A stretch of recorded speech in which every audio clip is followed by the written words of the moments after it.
आज के इस नामांकन पत्र में मुझे आशीर्वाद देने के लिए आए हुए कुरुक्षेत्र लोकसभा क्षेत्र के गांव-गांव, शहर और कस्बे से आए हुए आदरणीय बुजुर्गों, नौजवान साथियों, सम्मान के योग्य माताओं, बहनों, पत्रकार छायाकार मित्रों, मेरे से पहले सब साथियों ने आपके सामने आज के हालात पे चर्चा करी। इस देश में, प्रदेश में 10 वर्ष से भाजपा की सरकार बनने के बाद हमें किन हालात से गुजरना पड़ा, 10 वर्ष पहले कैसे भारतीय जनता पार्टी इस देश में काबिज हुई, कौन कौन से वायदे हमारे बीच में किए। अगर मैं उन बातों को दोहराऊंगा तो बहुत लंबा समय लग जाएगा। आप भी बहुत देर से बैठे हैं, सुबह 10 बजे आ गए थे, 4 बजने को हो रहे हैं। साथियों, मेरे से पहले इस बात का जिक्र आया था कि भारतीय जनता पार्टी के लोग नए नारे के साथ चुनाव में आए हैं, 400 पार की बात करते हैं, मोदी की गारंटी के नाम पे वोट मांगते हैं। लोग जब पूछते हैं मोदी जी की गारंटी क्या है, गारंटी बताने की बजाय 10 साल में क्या किया ये बताने की बजाय, अगले 5 साल का विजन क्या है ये बताने की बजाय 2047 की बात करते हैं। कहते हैं 2047 में विकसित भारत बनाना है। जो विकसित भारत बनाने की बात करने वाले लोग, इस मोदी जी ने 10 साल में इस देश को कैसे पीछे ले जाने का काम किया। इस हरियाणा प्रदेश में मनोहर लाल खट्टर की सरकार ने किस तरह से 10 वर्ष तक इस प्रदेश को लूटने का काम किया, उन बातों का जिक्र नहीं करते। इन 10 वर्षों के अंदर नरेंद्र मोदी जी ने रेल बेच दी, हवाई अड्डे बेच दिए, साथियों इंश्योरेंस बेच दिया, बैंक बेच दिया। जो भी संस्थाएं देश को आमदन पैदा करके देती थी, सारी संस्थाएं अंबानी और अडानी को देने का काम किया। यहां तक अंबानी और अडानी के 19 लाख करोड़ के कर्जे माफ करने का इस मोदी की सरकार ने काम किया। जबकि देश का किसान एमएसपी के कानून की बात कर रहा था, वायदा मोदी का था कि मेरी सरकार बनने के बाद इस देश के अंदर एमएसपी लागू करेंगे। 2014 में मोदी जी ने हमारे साथ वायदा किया था और कहा था स्वामीनाथन की रिपोर्ट को भी लागू करेंगे। वहीं और बड़े बड़े वायदे किए, अगर मैं सबका जिक्र करूंगा तो बहुत लंबा समय लग जाएगा। वायदा किया था साथियों, कांग्रेस के 70 साल में इस देश से जो धन लूट करके विदेशों के बैंकों में जमा कराया है, हम उस काले धन को वापस लाएंगे। और मोदी जी कहते थे बैंकों में खाते खुला लो, हर व्यक्ति के खाते में 15-15 लाख रुपए जमा करा दूंगा। मैं पूरे हरियाणा प्रदेश के एक एक गांव में जाकर के आया हूं। मैंने 24 फरवरी से लेकर के पिछले साल 2023 के अंदर 16 सितंबर तक 4200 किलोमीटर पैदल यात्रा करी थी, परिवर्तन यात्रा करी थी। और उस परिवर्तन यात्रा के दौरान 2000 गांव, शहर और कस्बे के लोगों से मिला था। मैंने सब जगह ये बात पूछी थी कि मोदी जी के वायदे के मुताबिक आपके खाते में 15-15 लाख रुपया आना चाहिए था। सब जगह सब लोगों ने एक ही बात कही, एक नया पैसा हमारे खाते में नहीं आया। आज आप हजारों की संख्या में हरियाणा प्रदेश के कुरुक्षेत्र लोकसभा क्षेत्र से आए हुए लोग हो।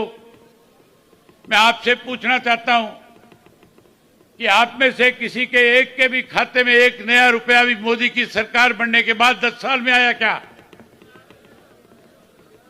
कोई एक पैसा नहीं आया। ना एक पैसा आया, ना मोदी के राज में एमएसपी का कानून बना। साथियों, 3 काले कानून बना दिए गए थे।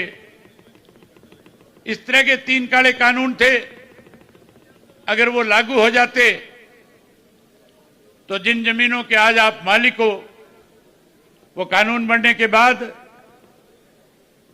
हमारी जमीनें अंबानी और अडानी जैसे लोगों के हाथों में चली जाती।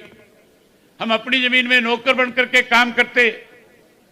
बधाई देता हूं पंजाब के किसानों को, जिन्होंने इस आंदोलन की शुरुआत करी, जिन्होंने एमएसपी के खिलाफ इन 3 काले कानूनों की लड़ाई लड़ने की शुरुआत करी। पंजाब से एजिटेशन शुरू हुआ और पंजाब के लोगों ने उस एजिटेशन को जब लेकर के दिल्ली की तरफ कूच किया, तो बधाई देता हूं हरियाणा प्रदेश के किसान को, मजदूर को, जिन्होंने उनका वेलकम किया, स्वागत किया, उनके साथ खड़े होकर के उस लड़ाई को और आगे बढ़ाने का काम किया। आहिस्ता आहिस्ता आंदोलन पंजाब, हरियाणा, राजस्थान, उत्तर प्रदेश, मध्य प्रदेश के लाखों किसान बॉर्डर पे इकट्ठे हो गए। अगर उस आंदोलन को सबसे ज्यादा मजबूती किसी ने देने का काम किया, उस आंदोलन को सबसे बड़ी ताकत किसी ने दी, तो हरियाणा प्रदेश के लोगों ने, हरियाणा प्रदेश के किसान, खेती से जुड़े हुए व्यक्ति ने, बाहर से आए हुए जितने भी किसान नेता थे, जितने भी किसान साथी थे, उनकी दिन रात खड़े होकर के जहां सेवा करी, वहीं उनका मनोबल बढ़ाया, उनमें विश्वास पैदा किया कि हम आपके साथ हैं, चाहे जितना मर्जी लंबा आंदोलन चलाओ। इसीलिए 13 महीने लंबा आंदोलन चला। देश का सबसे बड़ा आंदोलन था।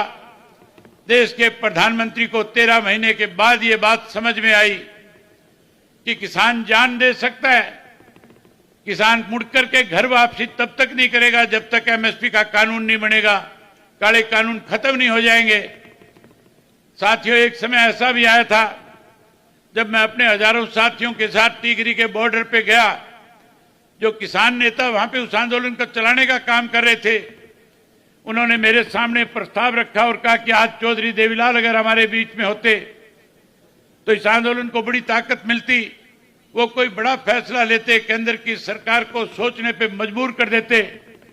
मैंने उसी वक्त प्रेस के लोगों को बुला करके कह दिया कि 26 जनवरी तक या तो तीनों काले कानून वापिस हो जाएंगे, नहीं होंगे तो 27 तारीख को चंडीगढ़ जाऊंगा, स्पीकर से मिलकर के विधानसभा से इस्तीफा देकर के किसानों के बीच में आकर के बैठ जाऊंगा।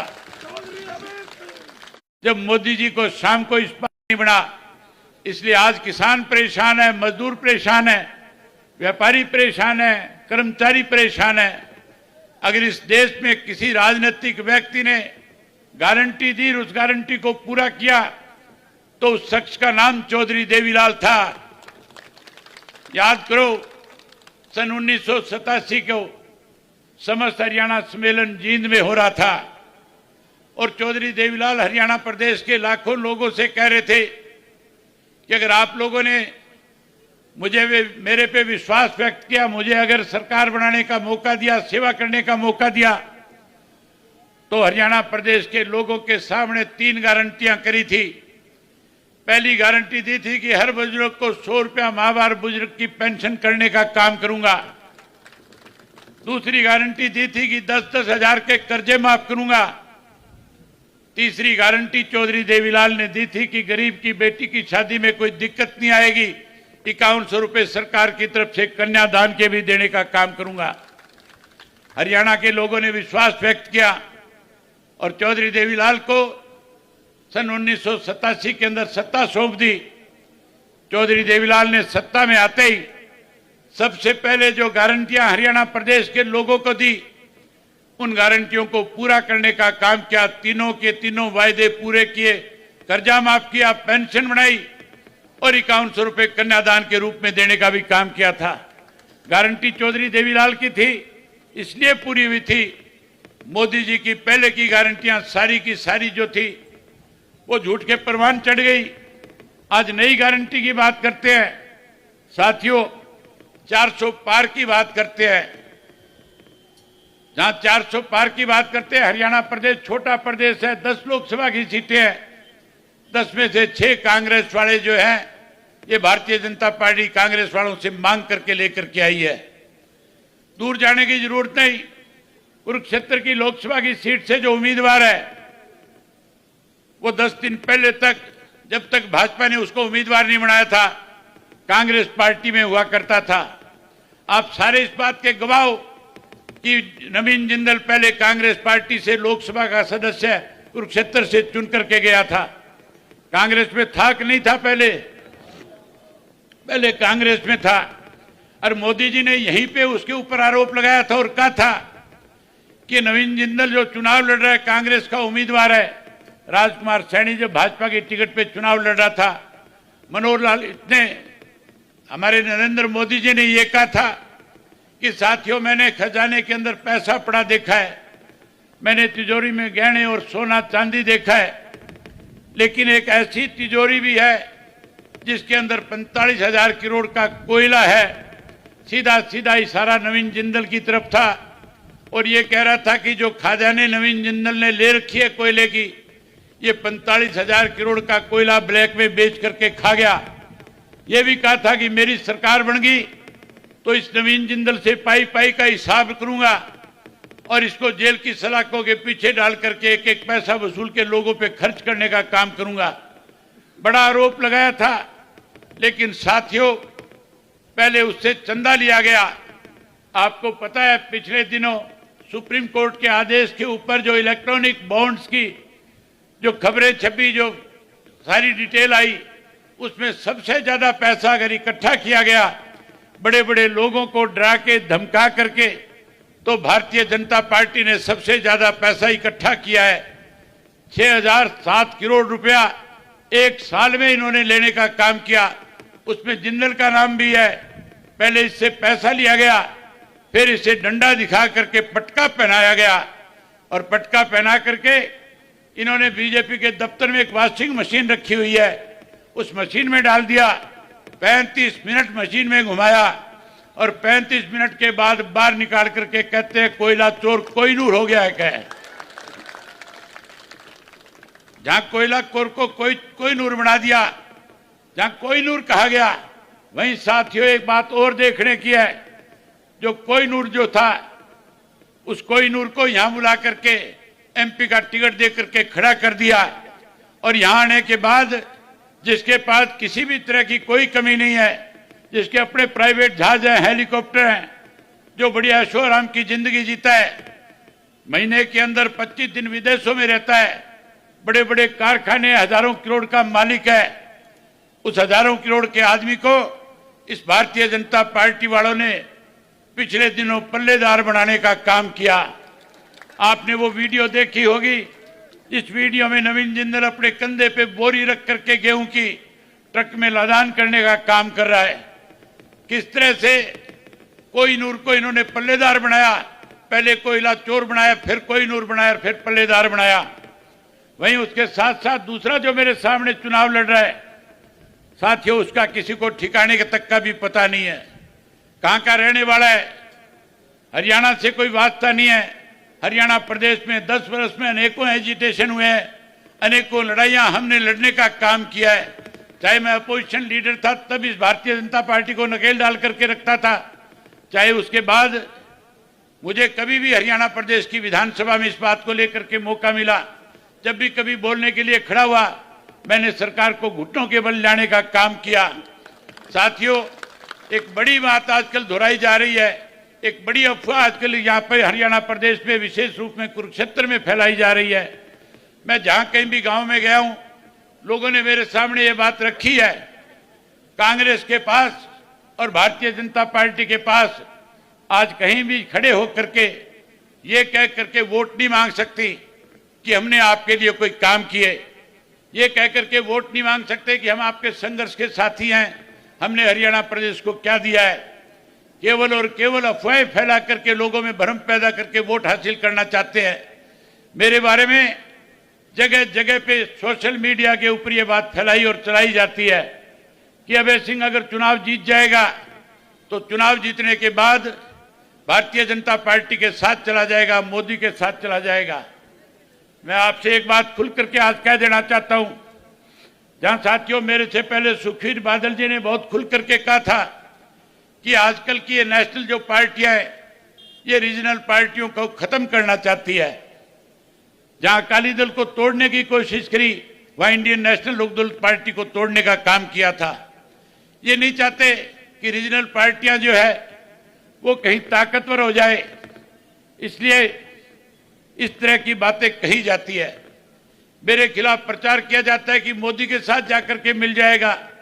मैं भरी सभा में एक बात आपसे कहना चाहता हूं, टोटल 545 सदस्य है, अगर 444 भी एक तरफ चले जाएंगे तो अभय सिंह चौटाला भाजपा के साथ नहीं खड़ा होगा। ना मैं भाजपा के साथ जाऊंगा और ना मैं कांग्रेस के साथ जाऊंगा। मेरी लड़ाई केवल और केवल हरियाणा प्रदेश के किसानों की लड़ाई है। मैं जहां आपके लिए जो आपका आदेश होगा, जहां कहीं भी आप कहोगे, वहीं आपके साथ खड़ा होकर के आपकी लड़ाई लड़ने का काम करूंगा, आपकी आवाज बढ़ने का काम करूंगा। जहां साथियों आपकी लड़ाई लड़ूंगा, जहां पिछले 5 वर्ष में मैंने आपकी लड़ाई लड़ने का काम किया है, वहीं एक चीज और बताना चाहूंगा। लगातार कांग्रेस के लोग इस प्रचार में जुटे थे, जो मेरे खिलाफ प्रचार कर रहे थे, उनकी पोल खुद की खुल गई है। साथियों, आपके सामने बड़ा उदाहरण है करनाल की लोकसभा की सीट। आप याद करो, जब चुनाव की बिगुल बजा था, जब चुनाव की घोषणाएं हुई थी, मैंने प्रेस कॉन्फ्रेंस में मेरे से प्रेस के साथियों ने पूछा था कि अभय सिंह जी आपकी क्या राय है, आप क्या करोगे। मैंने उनसे कहा था कि हम 10 की 10 सीट पे चुनाव लड़ेंगे, और वहीं मैंने उनके सामने एक बात कही थी कि मनोहर लाल खट्टर अगर करनाल से चुनाव लड़ेगा तो मेरी जाती इच्छा है कि करनाल के अंदर हम सबको मिलकर के एक ऐसा उम्मीदवार खड़ा करना चाहिए जो मनोहर लाल खट्टर को चुनाव से बाहर करने का काम करे। मैंने खुल करके ये कहा था कि कांग्रेस के लोग अपना सर्वे कराएं। मैंने अपना सर्वे कराया। मैं रोज करनाल के लोगों से मिलता हूं, जाता आता हूं।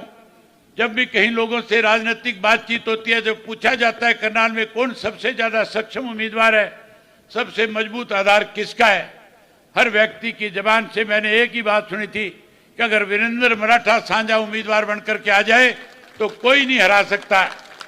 जब मेरे सामने ये बात आई तो मैंने प्रेस के माध्यम से कांग्रेस के लोगों को संदेश दिया और कहा कि अगर वीरेंद्र मराठा को कांग्रेस पार्टी भी अपना उम्मीदवार बना करके लेकर के आएगी तो इंडियन नेशनल लोकदल पार्टी कोई उम्मीदवार खड़ा नहीं करेगी, समर्थन देने का काम करेगी। जब हमने ये बात कही, वही कांग्रेस के लोगों के सामने शरद पवार जी, जो गठबंधन के सबसे बड़े नेता है, उन्होंने भी ये बात दोहराई कि आप लोगों को इस पे विचार करना चाहिए और वीरेंद्र मराठा जी को टिकट देकर के चुनाव लड़ाना चाहिए। लेकिन कांग्रेस की नीयत में खोट थी, भूपेंद्र सिंह हुड्डा की नीयत में खोट है। हुड्डा नहीं चाहता कि भारतीय जनता पार्टी हरियाणा प्रदेश में कमजोर पड़े। इसलिए साथियों, इस भूपेंद्र सिंह हुड्डा ने ऐसा कैंडिडेट, ऐसा उम्मीदवार उतारा है जो करनाल का रहने वाला भी नहीं है, जो घुमाना का रहने वाला है, जो घुमाना का रहने वाला है, और उसके ऊपर एक ऐसा केस है जिसमें पीओ घोषित हुआ है। ये मान के चलो जो पीओ है उसको पुलिस पकड़ के ले जाएगी। और आपको पता है ये भाजपा वाले बड़े बड़ों को जमानत पे नहीं छूटने देते, वो तो बेचारा बड़ा छोटा सा आदमी है। इसलिए लगातार भूपेंद्र सिंह हुड्डा जो है मनोहर लाल खट्टर की मदद करने में लगा हुआ है। दूसरा उदाहरण और आपको बता देता हूं, सुभाष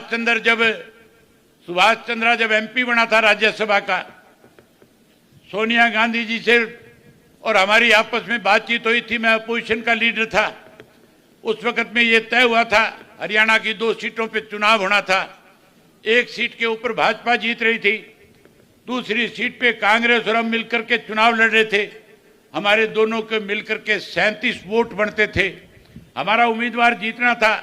मैंने उनके सामने प्रस्ताव रखा और कहा था कोई ऐसा साझा व्यक्ति लेकर के आओ जिसपे आपको आपत्ति नहीं हो, हमें भी आपत्ति नहीं हो।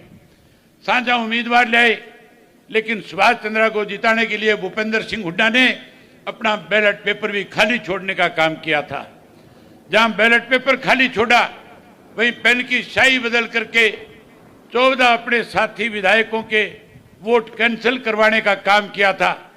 इस बात को लेकर के जब हमने सोनिया गांधी के पास उस कैंडिडेट से कहा कि जाओ शिकायत करो, तो सोनिया के भी हाथ खड़े हो गई थी, बेबस हो गई थी, वो भी नहीं चाहती थी। साथियों, मैं तो आपसे एक ही निवेदन और आग्रह करूंगा कि आज जितनी बड़ी संख्या में आप यहां पे आए हो, जो आशीर्वाद आज आप मुझे दे रहे हो, जो विश्वास और भरोसा आज आपने मेरे में जताया है, मैं आपको विश्वास और भरोसा दिलाता हूं, मैं आपके इस भरोसे को कभी टूटने नहीं दूंगा, मैं आपके इस विश्वास को कभी कम नहीं होने दूंगा। जहां साथियों बात भाजपा वाली है, एक बार फिर दोहराना चाहूंगा, आप लोगों को मेरी बात पे विश्वास और भरोसा है या नहीं है, ये बताओ। ये भरोसा तो आप मुझ पे करते हो कि जो मैं कहता हूं उसको निभाने का काम करता हूं। मैंने आज तक जो बात किसी के सामने रखी, मैंने उसका नफा और नुकसान कभी नहीं देखा था। मैंने जो वायदा लोगों के बीच में खड़े होकर के किया, उसको हर हालत में पूरा करने का काम किया है। आज यही पहचान इंडियन नेशनल लोकदल पार्टी की सबसे बड़ी है कि इंडियन नेशनल लोकदल पार्टी के कार्यकर्ता को आज कहीं जाकर के शर्मिंदा नहीं होना पड़ता। मैं आपको विश्वास और भरोसा दिलाता हूं, जो विश्वास आप मेरे ऊपर करते हो इसको कभी टूटने नहीं दूंगा। हमेशा आपकी ताकत बन करके आपको ताकत देने का काम करूंगा। आप मुझे यहां से जिताओ, जैसे ही आप मुझे यहां से जिता करके भेजोगे, मैं दावे के साथ कह सकता हूं कि 4 महीने के बाद जब विधानसभा का चुनाव होगा, 4 महीने के बाद इंडियन नेशनल लोकदल पार्टी की हरियाणा प्रदेश में सरकार होगी और तुम्हारी सरकार बनने के बाद चौधरी ओम प्रकाश चौटाला ने फिर 6-7 गारंटियां आपको दी है। जाकर के लोगों से कह देना, जैसे ही सरकार बनेगी हम जो वायदे आज आपके सामने कर रहे हैं उनको पूरा करने का काम करेंगे। सरकार बनने के बाद जो पेंशन 100 रुपया है, जो हरियाणा प्रदेश के 5 लाख लोगों की पेंशन काट दी गई है, मैं आपके सामने भरी सभा में वायदा करता हूं, हम उन 5 लाख लोगों को ब्याज के समेत पैसा उनके घर पहुंचाने का काम करेंगे। वहीं नई पेंशन बनाएंगे, जो 100 रुपये वाली आज 3000 है, उसको 7500 रुपया करके बुजुर्गों का मान सम्मान करेंगे। वहीं उसके साथ साथ ये मेरी माताएं बहनें हजारों की संख्या में आज आई हुई है। इन माताओं बहनों के साथ मोदी ने धोखा किया था, कहा था गैस का सिलेंडर मुफ्त में दूंगा, मुफ्त में देने की बजाय महंगा कर दिया। मैं आपसे वायदा करता हूं, सरकार बनने के बाद हम गैस का सिलेंडर हर महीने की 1 तारीख को आपके घर में मुफ्त में भेजा करेंगे। जहां गैस का सिलेंडर आपको फ्री में देंगे, वहीं 1100 रुपया हर गृहिणी के खाते में हर महीने की 1 तारीख को उसकी रसोई बढ़िया चले उसके लिए भी आया करेगा। वहीं उसके साथ साथ जिस गरीब आदमी के 9 लाख के पीले कार्ड काट दिए उनको बहाल करेंगे। चौधरी देवीलाल आवास योजना के तहत हर व्यक्ति को 100 गज के प्लाट में पक्का मकान बना करके देने का भी काम करेंगे। वहीं साथियों, आज बिजली के बिल ज्यादा आते हैं, बिजली के मीटर बाहर लगा रखे हैं। मैं भरी सभा में वायदा करके जा रहा हूं कि बिजली के मीटर जो बाहर लगे हुए हैं, ये पाड़ करके मनोहर लाल खट्टर के घर पहुंचा दूंगा और ऐसे मीटर लगा करके दूंगा, ऐसे मीटर लगा करके दूंगा जिनकी गरारी साथियों 500 रुपए में आकर के बच जाएगी। उससे बड़ा बिल किसी का नहीं आने दूंगा। वहीं उसके साथ साथ नरेगा की मजदूरों की जो दिहाड़ी है वो पूरे 365 दिन चलेगी और 500 रुपया प्रतिदिन के हिसाब से देने का काम करेंगे। मन बहुत था और बहुत सारी बातें करूं, लेकिन समय काफी ज्यादा हो गया। मेरे कैथल के 5-6 प्रोग्राम और भी रखे हुए हैं, इसलिए आपसे एक बार एक विश्वास चाहता हूं, हाथ खड़े करके करो कि इस चुनाव को आप अपना चुनाव समझ करके लड़ने का काम करोगे। आप भारी संख्या में आए, आप सबका बहुत धन्यवाद। जय हिंद, जय हरियाणा।